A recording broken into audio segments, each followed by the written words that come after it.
एक जंगल में एक कछुआ और खरगोश रहा करते थे। खरगोश दिन भर उछल कूद करते हुए दौड़ा करता था और कछुआ धीरे धीरे रेंगा करता था। एक दिन कछुआ धीरे धीरे रेंगते आ रहा था।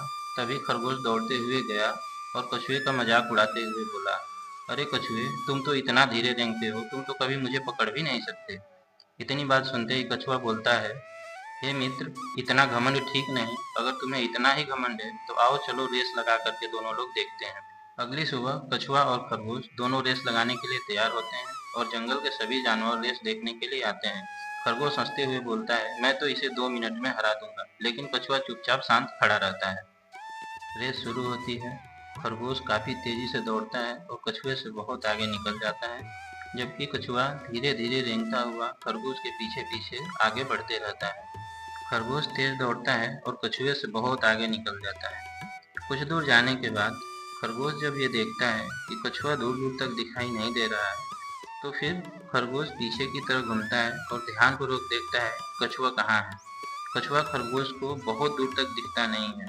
फिर खरगोश सोचता है कि मैं तो ये रेस आराम से जीत जाऊंगा, क्यों न थोड़ी देर पेड़ के नीचे आराम कर लेता हूँ, फिर उसके बाद यहाँ से दौड़ना शुरू करूंगा। इस प्रकार से खरगोश पेड़ के नीचे आराम करने के लिए बैठ जाता है। क्योंकि हवा बहुत अच्छी चल रही थी और खरगोश दौड़ करके आया था, इसलिए खरगोश को नींद आ जाती है और वो खराटे मार करके सोने लगता है। तभी कछुआ धीरे से आता है और धीरे धीरे आगे बढ़ जाता है। कछुआ अपनी दौड़ जारी रखता है, जबकि खरगोश आराम से सो रहा होता है। कुछ समय बाद जब खरगोश की नींद खुलती है तो पीछे देखता है कि कछुआ है ही नहीं। तब उसे समझ में आता है कि कछुआ तो उससे आगे निकल चुका है और तुरंत वहां से खरगोश दौड़ लगाता है, लेकिन तब तक से बहुत ही ज्यादा देर हो चुकी होती है।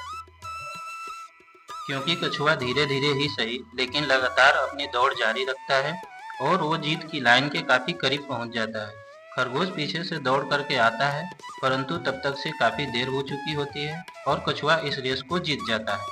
इस कहानी से हमको ये शिक्षा मिलती है कि यदि हम अपना कार्य धीरे धीरे ही लेकिन लगातार जारी रखें तो सफलता जरूर मिलेगी, जबकि अहंकार और आलस्य हमारे हार का, हमारे असफलता का कारण